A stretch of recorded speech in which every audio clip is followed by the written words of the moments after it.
जय हिंद दोस्तों, आप देख रहे हैं डिफेंस ज्ञान यूट्यूब चैनल। दोस्तों आज भारत और चाइना के जो सोल्जर्स हैं उनमें फिर से बहुत बड़ी झड़प हो गई और ये जो झड़प हुई जो पैंगसोंग लेक है वहाँ पे चाइनीज जो सेना है वो भारत के जो एरिया है वहाँ पे आने की कोशिश कर रही थी, लेकिन जो भारतीय सेना है वो पहले से ही मुस्तैद है और बहुत ही ज़्यादा सतर्क है। जैसे ही भारतीय सेना को लगा कि चीनी सेना भारत के इलाके में घुसपैठ करने की कोशिश कर रही है, तुरंत भारतीय सेना ने वहां पे पहुंची और उनको रोका। इस बीच उन दोनों में जो दोनों देश की सेना है गर्मा गर्म बहस हुई और दोनों की जो बहस है हाथापाई और मारपीट में बदल गई। दोनों ही सेना आपस में भिड़ गई। इसमें जो इंडियन आर्मी है उसने अच्छी खासी मार लगाई और उनको वापस उनके इलाके में भेजने पर मजबूर कर दिया। और जो चाइनीज सेना है जिसको पीपल्स लिबरेशन आर्मी कहा जाता है उसने 29 और 30 अगस्त 2 दिन घुसपैठ करने की कोशिश की और भारतीय सेना इतनी सतर्क और मुस्तैद है, आप खुद सोच सकते हैं कि जैसे ही वो इंडियन इलाके में आए तुरंत भारतीय सेना ने उनका प्रतिरोध किया और उनको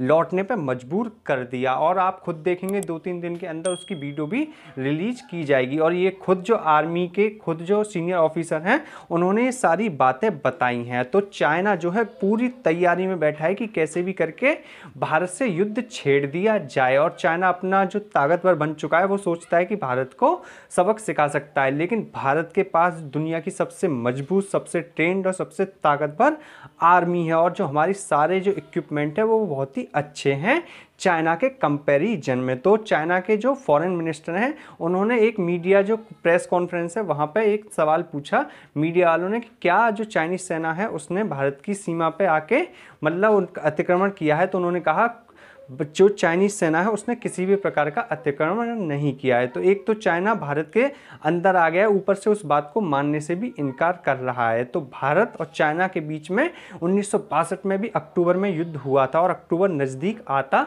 जा रहा है। दोनों देशों में फिर से युद्ध होने के पूरे आसार हैं। तो हम नमन करते हैं भारत के उन वीरों को जो 14,000-15,000 फुट की ऊंचाई पे भारत की रक्षा में लगे हुए हैं। इतनी ठंड में और इतने विपरीत मौसम में भारतीय जो जमीन है उसकी रक्षा कर रहे हैं चीनी जैसे जो अतिक्रमणकारी है उससे। तो नमन है हमारे देश के महान सैनिकों को। मिलते हैं आपसे अगली वीडियो में, तब तक के लिए जय हिंद जय भारत।